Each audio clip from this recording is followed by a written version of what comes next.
actually have not gone to therapy. You mentioned I just it. said that I can go to therapy. Oh. That's offensive.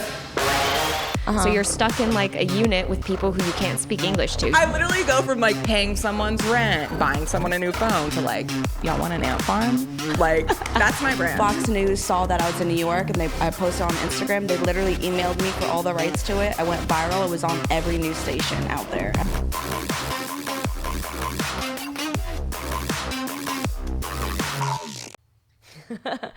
Well, hello, motherfuckers. It is Adelia, or DEELZ, as my alter ego. I don't know. The alter ego came so people wouldn't find out my name is Adelia, but happened anyway. Welcome back to That's Offensive. We have a guest here. Her name is Boots. Hey. Hello. Hello. But that is also your alter ego. That is also one of my alter egos. I feel like I'm always creating new ones because I feel like old versions of me die all the time. But Boots is definitely one of them. My original name is Estefania. Yeah. Estefania. Yeah. Did I get it? Yeah. You kind of said it like my first grade teacher who like butchered it every day, but it's okay. I tried. Yeah. But you just changed your Instagram name again. I just changed my Instagram name again, yeah. I made Boots the Feline in 2012 when I was still in, no. Maybe it was 2014. It was like the start of high school. I think that's when Instagram started. And I just feel like I grew out of her. And also, I don't know if this is weird, but I just don't really want to be like a person on Instagram at this point. Like, that's why I changed it to like some numbers. It's like a acronym. NRC is like parts of my actual name. Oh, okay. Yeah. But I just feel like I outgrew Boots the Feline, and I wanted to leave that behind. Okay. Do you still want to be called Boots? Or Yeah. Is there, okay. I still have Boots on there. Boots is still on there. Okay, cool. Yeah. Well, introduce yourself. Introduce your brand a little bit. How you came to where you are today.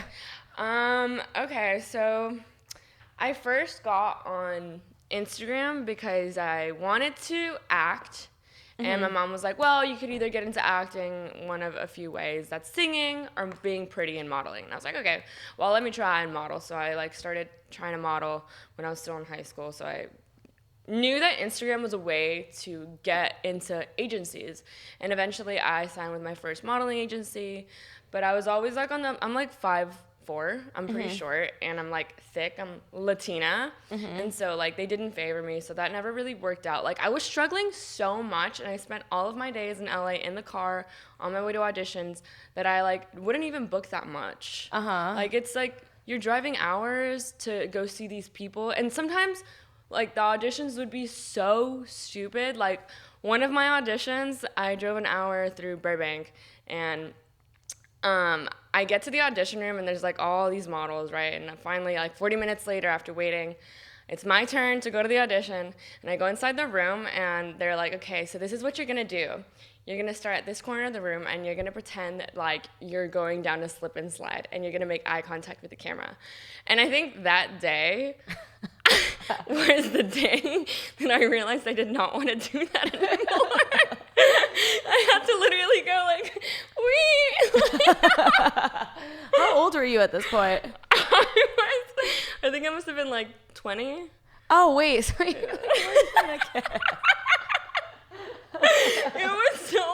I was just like, I really sat in my car after that, and I was like, this is humiliating. Like, Do you think being in the modeling industry had an impact on like how you view yourself or your self-worth in a kind of way? Big time. I really didn't like it. I didn't like that I was always like hauling ass to go present myself to these people, and then maybe they were gonna wanna book me, but like it wasn't for me. It was just for like what I look like. And so when I would go home and not book a role, or it really like weighed on my mental health, because one time I booked a Nike shoot, right? And it turns out when I showed up to the shoot that day, I was actually just a stand-in model for the actual model.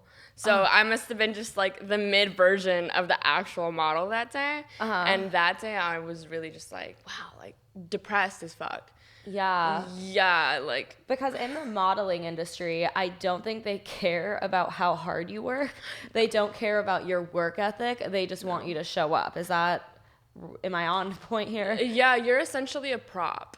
Uh-huh. You know what I mean? Like, there's nothing of you that really comes into play when you're modeling. Like, you're just like a prop. Yeah. And I was like, it was just so one-dimensional, and I didn't want to do that anymore. So yeah, definitely makes sense for those girls like wanting to model. So I like did pageants growing up, and I know it's a little bit different than modeling, but it's a similar concept where you're being like judged for how you look and sometimes who you are, and it's like they pick a winner, and like it kind of hurts your confidence. But did you feel like it was ever isolating for you because you're competing with a bunch of girls, so sometimes you're not even making friends kind of thing? yeah, absolutely. Like, it's very catty, and everyone, like, I don't know, it's just not a warm setting. Like, there's not one goal everyone's trying to get to. It's kind of just like all the models are like for themselves, you know, because like you're booked, so you want to make an impression on the person. You're not there to make friends. You're there to make friends with the people that booked you. Yeah. You know, and it's kind of just like everyone's trying to one up each other, kind of. Like, that's what it feels like. And it just got really tiring. Yeah, that makes sense. Yeah. For those who are like listening and not watching, Boots is like drop dead gorgeous. I don't even know if this is weird to say, but she's one of the girls where I'm like, I think I'm bi. Like, just like looking at her. Oh my God, I feel so honored. Stop. I remember like the day I met you, I showed your Instagram to a lot of my friends being like, she's so fucking hot. Oh my God, it's so weird. Also, like, being in the industry that we're in, like, we're around pretty girls all day, all the time. Yeah. We see like us when we're like no makeup, all this stuff, and like, I don't know, I guess I look in the mirror and all the time, and I'm just like tired of it. I'm just like, why do I look like this? Oh, really? Like it's just getting bored because we're in front of the camera all the time. Yeah, I definitely. Well, it's funny because like growing up doing pageants and probably similar to doing modeling, I always kind of felt like less than. Yeah. And then yeah. doing OnlyFans now, I feel like even though I don't necessarily feel as pretty as a lot of the girls or like have the same body or whatever, it's like been very empowering because I feel like everyone is kind of doing the same things even if they're not posting the same content, and it's like everyone's very pretty in their own ways. Yeah. So it's like not even a competition because it's like we're all trying to, which is very different than like where we started, where everyone is trying to help each other make more money versus take away. Yeah, absolutely. There's so much more inclusivity in what we're doing. Yeah. Yeah, I would agree. It's so fun. It's so fun. Right before this, Boots somehow got stuck in the dryer. Yeah, no, it was like I hated it, but I actually kind of really loved it. I watch a lot of stug porn. Yeah. I think it's so fun, specifically like the stepmom and the stepson. Like, it's just like my favorite. Yeah. Anything that's like taboo, like I definitely love. So I ate some candy away to Yeah, the only way to get me out was by eating the candy that I was handcuffed by. And we'll get into where you started the OnlyFans, but like in modeling and where you started, there wasn't necessarily creativity. And now we have all the creativity in the world to make the kind of content we want to. Yeah, and like essentially, the more true you are to the person that you really are, and the more you can display that on your OnlyFans, like the more successful you'll be. You know, like instead of it being like the other way where you're trying to portray this image of you that isn't so, like super pretty done up, like people don't really relate to that. And so it's cool to be able to just be yourself on OnlyFans. Like, I'm always doing vlog content online. Okay. So it's like, it's just cool. Yeah, definitely. I think that, a lot of the girls I've talked to who like to edit their photos a lot for OnlyFans, they make the least amount of money. Yeah. And it's like, because the guys feel like that's unattainable. Yeah. And they want something that is attainable. Like, I think especially on OnlyFans, which is cool, like they embrace the cellulite. They embrace the belly roll while you're trying to do some squirt. Like, they just embrace every part of it because they're like, well, I'm getting to see, even if you have a lot of makeup on, but they're like, oh, she just rolled out of bed. Like, this is just for me. It's like super cool. It's super personal for them. Yeah, no, and in general, it is super personal. Like, it's so weird because like before OnlyFans, I would not send nudes to any of the guys I would talk to. I was just like so anti-nude. It's just so weird. Like when I told my cousin that I was doing OnlyFans, she was like, "You're doing what?" Just because she couldn't believe it. Because I would always be like, "Don't send nudes! Don't do that!" And now I'm over here fucking, here you go, here you go, here you go, here you go. Why didn't you want to send nudes? Was it because you didn't want it on the internet or out there? I just didn't want them. I didn't want a guy to have control over like my first nude or something, or like leaking it out of being like evil. Like I think I felt happy to sell my nudes because it's me. Yeah. But I never wanted a guy to have the option of leaking my nudes. Yeah. Giving them that power. Okay, that's really smart. Yeah. I just sent them to everybody. Even like guys I wasn't into. Wait, why? I have to know like what the thought process was. So when I was in high school specifically, I was like a very insecure person, and I always thought like guys didn't want to hook up with me. I just like all of my girlfriends were always like the ones getting hit on, or like the really pretty girls where like every guy wanted them. And then like me sending nudes to people was like my way of getting that validation I wanted. But then it's so funny because one of the guys I would always send nudes to tried kissing me at a party. I was like, whoa, what do you think you're doing? Like this was literally just for the compliments here. So it was almost like the opposite, where I was like gaining that power from the validation. But ladies, validation comes from within. Yeah, something definitely.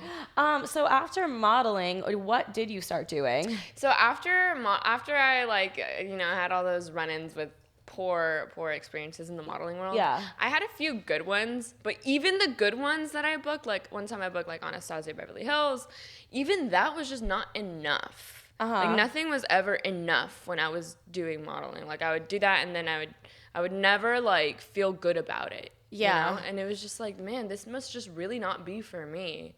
Because it was, my mental health was just teetering fucking every day. And so I was like, okay, I'm done with social media, I think. I'm like over it at this point. And so I got a job with this company that would always book me as their model for e-com. It was by Sammy Ryan. And so that was like a woman's kind of skate brand, like sweatpants, sweatsuits. Yeah. And so I started working as her right-hand woman, doing all of her like Pinterest, Facebook, Instagram posts, Facebook, I don't know, I already said that, Twitter, all that. I would do that all day, every day. Okay. And I was making like such low money. I think I was barely making like $2,000 a month. And that is not a living wage in LA, like not at all. No. Oh my God. What can you do with $2,000 in a month in LA? Well, what's funny is that I just found this out, but the average, I'm 24, but like the average 24-year-old makes like a $32,000 rate wage, which is like absolutely absurd. Because like, I mean, I used to make $32,000 in Arizona, where it's a lot cheaper, and I felt like I couldn't afford anything. Right. Yeah, I didn't realize how little I could do in LA, because and I wasn't able to move out of my parents' house. Not with that money. I was just like, how am I gonna live my life? Like, this sucks. And then I got this like random collab house opportunity in Austin, like maybe a year into having that job. And it was like a YouTube content house is what it was supposed to be. So then I was like, hey, like I'm gonna go try this social media thing one more time. So I went and started doing OnlyFans as soon as I got into that content house, because that was kind of like the way that we were kind of making ends meet. And OnlyFans changed my life. Yeah, it just like what the amount of money that you can generate is just crazy. So yeah. Okay, cool. So the content house obviously didn't work out. No, the content house didn't work out, but it was such a journey. I got to like do so much acid and shrooms like on our days off. It was amazing. It was just fun being around a bunch of people my age trying to make shit work, but things failing. It was like a great learning experience. Oh yeah, 1,000%. Speaking of shrooms, I got like 10 gummy packs being overnighted to us. When are they getting here? Tomorrow. Okay, fire. You got a one-way ticket, so time to party. But that's super cool. That's like kind of similar to what we're doing now, except now there's just, I think, a lot more nudity. But how was it being able to like collab with people and finally put your personality into things and like, I'm trying to think, but you know, really work with people. In what sense? Like for the YouTube YouTube thing, it was a lot of learning like people management, because humans, we are so emotional and we're like shy, especially in the social media world. Like sometimes it's hard to go up to really pretty girls and be like, hey, like let's do this. And so I would see a lot of girls like struggling. I was kind of like the producer. And I played the producer role in that house. Like I would help girls. I would be like, you two, you're gonna make this TikTok. That's what you're gonna do. And I'd even like teach them like a dance or something, and I'd help them like coordinate it so they could get it. So I helped a lot of girls learn how to do TikTok. Oh. Yeah, like Allie, Michelle. I don't know if you met Michelle. I've helped Sarah a lot with TikTok as well. But like we all were learning like back during COVID. Like I was teaching them how to do TikTok so we could like go harder on OnlyFans and stuff. But I learned how to work with a lot of girls, and I learned that I like being that person. I'm good. I like helping coordinate and like move people. Yeah. So that was my role in that content house. The first time I met you, I was streaming super hard, and like we could not understand like a single thing each other were saying, and just started like laughing. No, I remember that now that you're saying it. No, that's my favorite thing.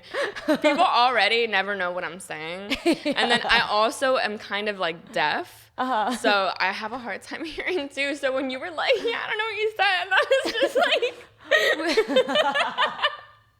We were like at this party with like a lot of people, and I was kind of feeling like a loner because like I didn't know anyone, and I just remember like naturally gravitating towards Boots. And then like I took way too many shrooms, and this happens quite a bit, but I like didn't have anything to throw up, so it was my fault, whatever. My face was like switching like the inverted filter on like TikTok, like that's how hard I was tripping. So then I went downstairs, whatever, and like I was just naturally gravitated towards her, and like we couldn't hear a single thing we were saying, but it was like I was kind of pretending like I heard, and then a few minutes later I'm like, yeah, I don't know what you said right now. yeah, that's such a classic. Yeah. It was such a great time though. Yeah. I think that was like my introduction to like meeting all these girls, because we're both at an agency where basically the agency sets up a lot of collabs with girls, because otherwise it's so hard to meet people. I don't think you would be able, like, even if it was like someone reaching out to me personally on my Instagram, like I don't think I would respond. And that's not because I don't think like that's a valid opportunity, or like, it's not because I don't like that person. It's just, I don't know. I think it's hard to trust when girls like message you on Instagram to collab, because like there have been a few girls who I've met on Instagram who end up being like kind of crazy shit shows, or like, oh my God, spill. Like what's like the craziest thing that's happened off that? I'm trying to think, but like there was like one girl I collabed with who ended up, I mean, she just was a little crazy, where it's like the collab went fine, but just afterwards there was a lot of drama to come with it. And then there were like some other girls that reached out to me on Instagram, to where one of the girls in our agency actually was like, don't work with them. They're working with photographers. They were offering me like a free collab house, free photographers, but some of those photographers had allegations. I know what you're talking about. Yeah. The photographers had like allegations against them, and like they were like, don't do that. So now I'm like, I don't trust a lot of girls on Instagram to like have me shoot with them, because I don't want to be around creepy photographers. No. And that's also like the interesting thing about being an OnlyFans girl, is that like you can do so many more collabs now that you end up interacting with so many new girls. And then like you have to manage like cattiness or like weird interactions where like maybe you just, I don't know, don't agree with certain things that a person does. Do you, I mean, I have not seen this at all in like our agency, but have you seen girls in like the OnlyFans space get like judgmental for what other girls are willing to post? I've definitely seen that, yeah. And I like, do you know what we're all doing? Like, we're all on the same platform. Like, we're all technically sex workers. We are all sex workers, baby. Yeah. And I guess it's a good thing that they're so inadvertently like open about being so like judgmental, because now you know what that person is. Oh, but it Like, above what? You're a sex worker. Like, we're on the same playing field, baby. Yeah, we're all here. We're all here trying to throw some touchdowns. Like, I don't know. Have you noticed like a progression with having an OnlyFans yourself? Because like a lot of girls I've talked to, for example, like I started off not even showing a nipple, and now I do pretty much everything. Yeah, no, I definitely thought that I was never gonna like full send it. Like a part of me was just like scared. But I like to do this thing where I corner myself into a space that, for example, like I didn't ever want to go full send on it because I want to act, right? But so like in my head, I'm like, okay, look, like there's so many men in the world that put all their energy into just making as much money as they can. So I try as a female to get myself into that headspace. And like say, fuck it, like full send it, like make as much money as you possibly can, and then like flip it and start your own business, and then you don't have to worry about like being hired by other people. Like you can write your own movies. Like I'm a great writer. Like I see myself like writing like movies or like a TV show, and then like you know those are also my favorite. Have you seen Fleabag? So Fleabag, I live under a rock, but Fleabag is like a really one-off show on Amazon Prime. But the main actress in it, she like wrote it, she produced it. It's her voice. You can hear it from like when women produce their own TV shows. Like it's just awesome. So essentially I corner myself into like, okay, I may have fully sent it on my OnlyFans, but I'm not gonna let that stop me from getting into the TV and film industry in another way by like my own creativity. So do you think growing up kind of I'm trying to think of a way to put this, but basically, like, when we grew up, I think we were taught to be, like, good employees versus being, like, our own bosses. So do you think that kind of, like, set you back with wanting to pursue your dreams and do everything you feel like you were meant to do? Yeah, definitely. I think we all had to, or we will at some point try to like break away from that mindset, but we're all taught to do that in school. Like they teach you how to be a good employee, how to work for someone, how to do mundane things like mathematics. Like that's not something that you're ever going to do for yourself unless you're like an engineer and you're creating your own thing. I don't know. I loved calculus, I have to say. Favorite subject. You loved calculus? What? Oh my God, you're the first person to ever say that. Math just comes really easy to me, but like history, science, even English I really struggled with. Like math was like the only subject that made sense to me. Oh my God, you're making me think of that one quote that Katie Heron gave in Mean Girls. What is it? Do you know? Like math is the same in every language. Yeah, like that's so deep. It wasn't even that deep to me. It was just like, it like almost made me like horny when I was like, I solved an equation and it like made me feel like on top of the world. And I was like literally a tutor to kids that were 2 years older than me. What? So I was like... So you were like a little genius. I mean, not in only in math. Oh. How do you think like your journey was kind of breaking away from working for other people and then like deciding that you're going to believe in yourself and take that initiative? I think the first time I ever realized like, okay, it is the best thing to do if you decide to only work for yourself. It was liberating as fuck, like deciding to not go to auditions anymore. And I told my agency like, hey, I'm not gonna do this anymore. Like I'm done. And at that point, my friend had he did YouTube. And so he was like the first one to really preach that to me. Because I would work with him all the time on videos, and sometimes I'd be like, oh, I have this audition, I can't make it today. And he'd be like, Boots, if you just sit down and like focus on your YouTube, you don't ever have to worry about going to this stupid audition that you might not even book. And that stuck with me for a long time because it's true. Eventually, your business will grow if you like water your garden. And so breaking away from it has just given me a lot of time to focus on myself and do things that I want to do and like get therapy and like, you know, go see a physical therapist to fix my knee. And time is such a luxury. Isn't it weird how like OnlyFans came about, but then also like the whole world is becoming so like sensitive and raw to like everything, like every subject? I think that people are becoming their most like genuine, authentic selves, which is something I don't think anyone has seen before. Because like, I mean, our parents' generation, for example, like I know that my parents, I think, oppress their sexuality a lot. I mean, I think for guys, it's always been cool to fuck a lot of girls. But, like, women, for example, like, my mom wouldn't, she made me wear, like, the diaper bathing suit bottoms, even in, like, high school.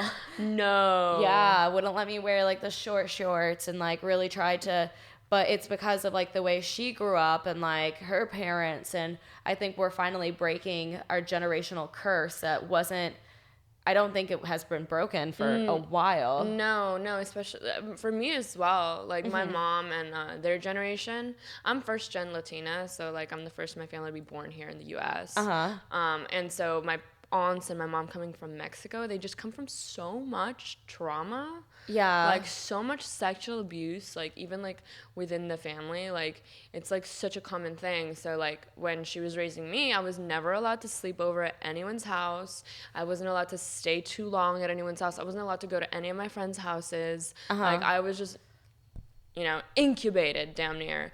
So when I finally went to middle school, I started like really rebelling, and like I was fucking like 11 or 12 years old, like rebelling, like deciding. I was hanging out with these 15-year-olds at the skate park who were like dealing like ecstasy, fucking smoking weed. I was like 12, and I got addicted to like ecstasy. Like fucking every time I would get $20 from my mom for like a movie theater that I wanted to go with to my friends, I would like save it for pills. Like I was just like how did this happen? But it was because she was like holding so tight that like when I finally had a chance to escape, I did, and I went balls to the wall. Yeah. And how do you think, because you were rebelling, did that ever calm down, or did you feel like you got it all out of your system, or how did that work out for you? I started to feel, from my addiction to ecstasy, I started to feel like my eyes, like it's like I took like a back seat in my head. And so I knew that I needed to stop. Yeah. like bad. And I was always like an straight A student, like in a gifted magnet student in middle school. So that's why I was getting away with like all those heavy drugs. Yeah.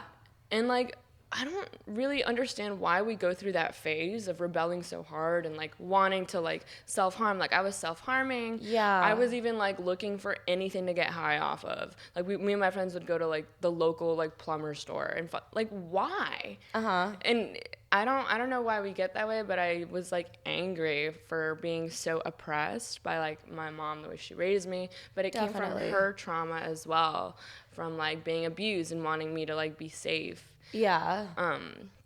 But it's just like crazy. I got it all out of my system. By the time I was like 13 or 14 in high school, I was already grandma. I was already fucking grandma. Yeah. Already. I had partied my life out already. So you said that you go to therapy to help with some of your trauma. Do you think that that's helped your relationship with your mom? I actually have not gone to therapy. You mentioned I just it. said that I can go to therapy. I can afford to go to therapy.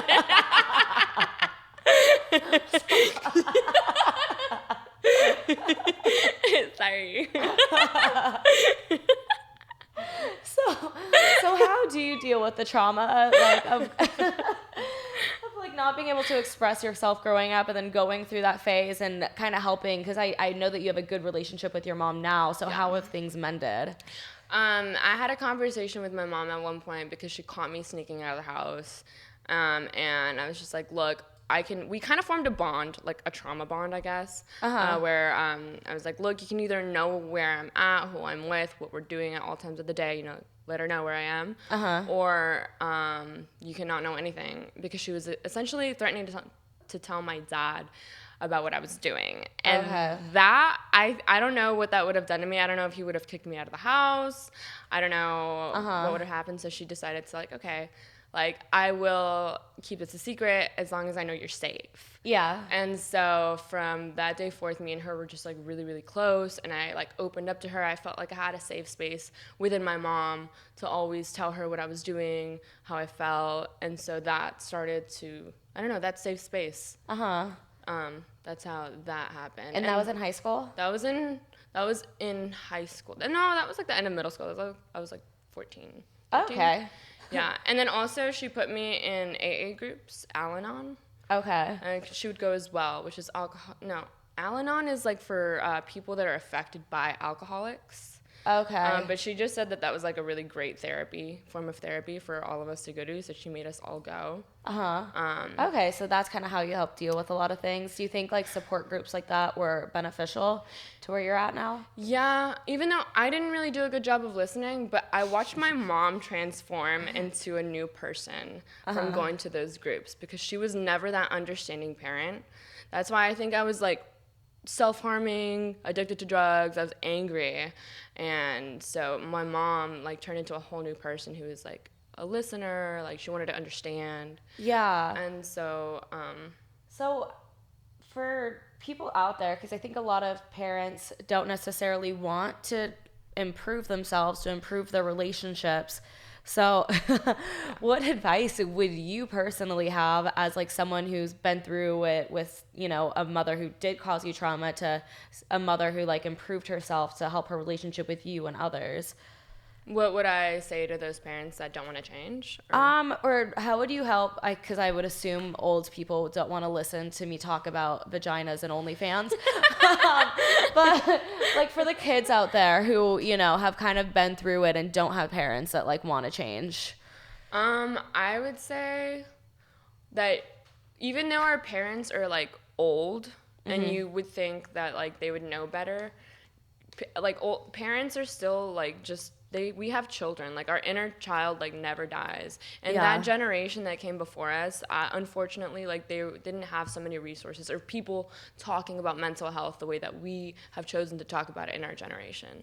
So I think that they're just so backed up emotionally, and it's a reflection of how they see themselves, how they're treating you as a parent. And unfortunately, like you can't hold them too accountable for it, because like sometimes their traumas are so big and they never worked through them. And even though that's also not on the kids, that's not on the kids to like handle that. Like just being aware of that helps you be less hateful as a child to your parent. Yeah. So you said that you've done a lot of shrooms and acid, and so have I, bitch. Have you ever used them as like a kind of a therapeutic substance to help deal with all of this stuff? That's such a great question. No, absolutely not. I have never done that. No, my brother growing up would always like, even now, he's like, oh, I had this acid trip and I learned so much about this. You have to try it. And like every time I've decided to do acid or shrooms, I guess I'm so scared to have a bad trip that I only decide to have a great trip and not think about anything like deep. So I guess I don't know how to navigate it in that way. I'm just like, I hope I have a good trip. Do you think it's helped with your ego? I don't know if you've ever even had an ego, but like you seem like such a humble person, but like has that helped you in any ways, or is it just like a really fun party drug for you? I think it's just been a fun party drug for me, because it's confusing sometimes when you're tripping really, really hard. Like I had this one acid trip. I prefer acid over shrooms normally. I had this one acid trip where my entire body, and this was when I was living in the Content House in Austin, my whole body just ached. Like everything just hurt. It wasn't like excruciating, but it was like, do you remember having those knee pains from when you were growing, like growing pains? Yeah. I felt like that all over my body. With which one? Shrooms or acid? Acid. Okay. Has that happened to you before? It happens a lot on mushrooms actually, but I think it's because like Yeah, what is that? I think it intensifies a lot of like what you're already feeling. Yeah. I don't feel it as much on acid. I think acid, I'm on this like what is it called? Like it's an impulse thing where it's like I just don't think I do. Oh. And that's why sometimes I can be really bitchy on acid and I don't even mean to be. Yeah. I'm like, you have an Android? Like dude, grow up. But it's like, and I think I'm being like the funniest person ever, and then it's like these random people getting really offended. But like on shrooms, I get really achy, and it sucks because it's like I stopped drinking. I might start again because it's like when I go to concerts and I take a lot of mushrooms, it's like I'm having so much fun, but I have to stop dancing because it hurts. Oh, because it intensifies everything. Yeah, kind of, and then alcohol kind of numbs everything. Or Yeah. Molly, because Molly is also used as like a therapeutic substance. So I'm like, I'm gonna try, but me on Molly, like I've had some gnarly floored experiences. Oh wait, what do you mean floored? Like where you're rolling so hard you have to sit down while Oh, like yeah. you throw up and like then you become normal. But it's like at least with mushrooms and I take too much, I can throw it all up. But on Molly, it hits me hard. Yeah. Yeah. So it's so difficult to like know what the right amount is for someone like me who loves going overboard. Yeah, definitely. Like Molly is I definitely had to like, quit it for a long time, like not touch Molly because I was so bad about it. But then now it's like my probably drug of choice for festivals. I love it for festivals. Yeah. Yeah, I don't know. It's just like the best thing in the world in my opinion. I also don't drink alcohol, not really. Like I'll have like a sip of a cup or like I'll try to like, socially be part of the moment. But like I just either drink too much and throw up or like I'm just drinking and it tastes disgusting. I like don't like alcohol. Interesting. I love the taste, but it's like a depressant. So okay. it like fucks with people's mental health. Like if you're on antidepressants, you're not really supposed to drink. Okay. So I'm going to mix things up. You said you really like SpongeBob before this. Yeah. So I'm going to do a fuck, marry, kill SpongeBob edition. Okay. I'm excited. Okay. I'm going to do SpongeBob, Patrick, and Mr. Krabs. Fuck, marry, kill. Who would I want to marry? I guess who would I want to kill? I think I would want to kill... Oh, I love them all so much. This is so hard. I guess I would have to kill SpongeBob because he's just like so extra and annoying. He's just like I don't think I could take him in person. So kill SpongeBob, and then I think I would fuck Mr. Krabs so that I can get pregnant by Mr. Krabs and inherit his money, his business. And then I would marry Patrick because he would probably make me laugh until the end of time.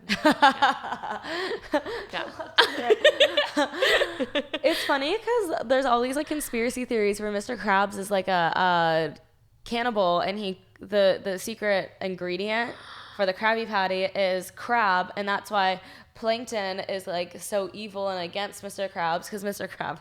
Have you seen those conspiracy theories on TikTok? No, I have not. Okay. No. There's like some little comments that he makes that hint that like he. So hey, that's why you fuck him, and then don't marry him. No, absolutely not. Not Mr. Krabs. He has to be some kind of evil for sure. Yeah, you like kill him off so your kid gets all the money. Yeah, exactly. I have to think about the future,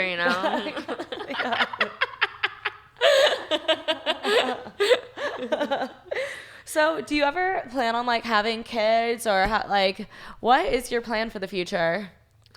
I don't know. I was just talking about this with my Uber driver. Why do Uber drivers always ask you like the deepest questions? He was like, "Yeah, I don't have any kids. Me and my wife kind of regret it, but we just got a cat." And I was like, maybe this is a sign that I should have a kid and not just like, not have them. But I just can't imagine like me finding someone and wanting to have a baby anytime before the age of 30. I'm 24 right now. Yeah. And it just doesn't feel like it's in the books. And I'm not going to have a kid any older than like 32. Because your body just doesn't bounce back the same way. It doesn't. The only reason I ask is because, with your relationship with your mom, if you're I do want to give her a grandbaby. I do. She deserves that. Like just metaphorically speaking, because you can't picture it right now, but how would you implement what you've learned with your relationship with your mom with like your future kid? I think that's kind of why I almost don't want to have a kid because I'm so scared of how they're gonna come out. You just don't know what you're gonna get. You know what I mean? It's like when you buy a package of Pokemon cards. Like you're just like, let's see. And I don't know. I almost feel like people are born kind of with their personalities a little bit or something. Oh yeah. I mean, my parents were like very, very conservative Christians, and the last thing they wanted was one for me to be an Instagram hoe, and then they kind of foreshadowed that I would be doing what I'm doing, and the last thing that they wanted was for me to be doing this. And my uncles are pastors, missionaries, priests, and then I am the only one doing this. And I feel like I was just born to do this. Yeah. Like, there's nothing that they could have done. They tried everything to stop me, like threatening college, taking me to rehab, like trying to change me. And I'm still the way I am. Yeah. I definitely feel like we're born kind of with who we are. And it, the way we're raised just like highlights it. It just like further puts you in your shoes. Do you have any other family members that do OnlyFans? No, I don't even have other family members who do drugs like I do. Really? No. Oh my God, that's so crazy. I don't know if I would have been as crazy as I am if my cousins weren't also batshit crazy. Interesting. I was like the only one in my family. Like my brother was very Christian, my parents very Christian, my cousin's other family very Christian. Like the most one of my cousins has done, I think she tried weed like once and then she was like, this is crazy. But there's one distant cousin who reaches out to me being like, you're doing such cool things, and the rest think I'm like crazy. Yeah, I for sure, like, I know my cousins used to be really, really proud of me, but now I like can't help but like not want to hear what they think of me now that I'm doing like OnlyFans, because I have mostly guy cousins. So that's like a weird thing. Like sometimes I like wonder, like, God, I wonder if any of them have subscribed to my channel. Like, oh, as a cousin? Yeah, that'd be crazy. Yeah. Just to see it. Just to see, yeah. Well, it's crazy because like my dad has my nudes. What do you mean? And I think that's so weird. He sent me a screenshot of one of my nudes being like, this is how you're empowering women. Mm-hmm. And I'm like, so you looked it up. Looked it up and you're trying to like shun me by sending me a screenshot, but like the fact he had to go, I would feel like just even thinking about what I was going to be doing would stop him from wanting to look up my nudes. Right. But no, he was like, I need to see it. And then he showed some of his friends being like, isn't this gross? Oh my God. It's crazy. Father of the year. Father of the year. Father of the year. Okay, you know what's funny is, so I've been obviously using your tits for the real or fake game. I do want to know this. Okay. Mm-hmm. Almost everyone guessed that your boobs are fake. And if you like are subbed to my OnlyFans, you know that I'm like so flat. I'm like me and her were like, we gotta try to trick, because some of the tits that are fake are like obviously fake. Yeah. So she's like over here like cupping. Yeah, at first I just like, I just like, okay, take a picture of my tits. They're pretty small. Yeah. Then I was like, wait, let's make this game fun. So I like I made them look a little closer together. So yeah. So I'm gonna show you some of the boobs. Alrighty. Let's see it. Take a guess. Also, really quick, because we have listeners who can't, I'm not going to post anyone's tits. Yeah. So just describe them and then guess if they're real or fake. Okay. This has to be real. Okay. Real? They are real. Okay. Kind of describe them. They're large. These are large. They like are not super high on the chest. They're like sit really pretty. And she has some nice sized nipples. They're really cute. And her nipple color is actually like nice and like tan, like lightly tan. Whose poops are these? I don't know whose poops these are.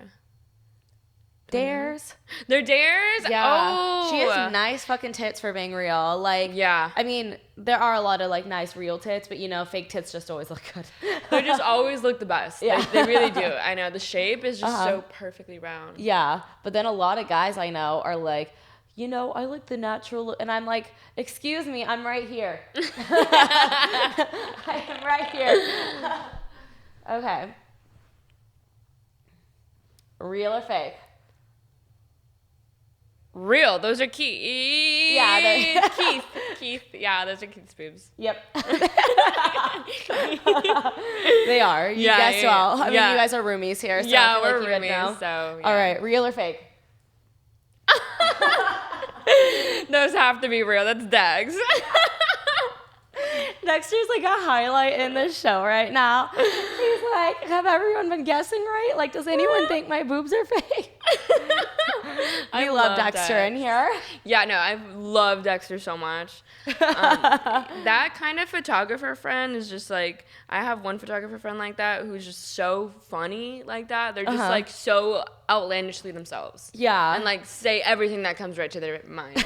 And so sweet, yeah. He started like kind of dancing like me sometimes, doing like this thing, and I'm like, yes. Or maybe he always did that, but I just noticed because I also do those kinds of dance moves.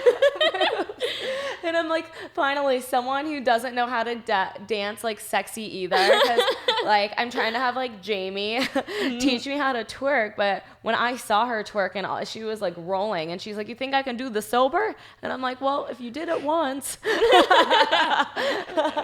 I love following you on Instagram because I feel like everything you post on your stories is like very authentically you. And honestly, like those are my favorite accounts to follow on Instagram. Is like, okay, you're hot and you're pretty and like you know how to do your makeup, your hair, you're cool, but then also like you post authentically like what comes to your head. And like when you're dancing funny and you know that people are fucking talking shit, you're like, these motherfuckers are talking shit, but I'm still here like fucking. It's so funny because people are like, white girls can't dance. And I'm like, isn't this kind of the point? Like if I was like just another girl like twerking or doing, I mean, not that I won't ever post those, but I'm like the fact that I can dance the way I do. Like there's just some pizzazz about it. No, for sure. I love it. I love it. Oh, thank you. Yeah. Well, do you have any final thoughts for our viewers, listeners, etc.? I don't know. I guess I kind of want to be corny and just say like you should always authentically be yourself. Yeah. Yeah. Follow your dreams. Try to be your own boss, as we talked about. 100%. Break that stigma of going to school and like paying $100K to get that education. Like you should invest in yourself however you can. Your time. Yeah. I feel like my college degree has not been put to use that much. Oh my God, and you have a college degree. Yeah, I have a college degree, and I felt like I learned more with my working experiences than I did through college. Yes. Yeah, yes. So you don't always got to go. Yeah. All right, well, plug yourself everywhere. Don't change your username again anytime soon for when this comes out. I won't. All right. So your Instagram? It's NRC997. Okay, because you're born in 97. Because I'm born in 97, and then NRC stands for like parts of my name. My real name. Yeah.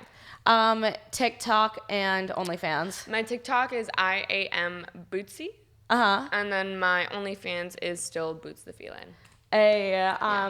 My Instagram, assuming it's back, is what is the deals, backup deals and dubstep. And if all of those fail and you can't find me, it is what's the deals with 2 Z's. OnlyFans.com/daddydeals, and you can find this podcast on OnlyFans.com/DJDeals. Thank you so much. Hit that subscribe button because I need to monetize somehow.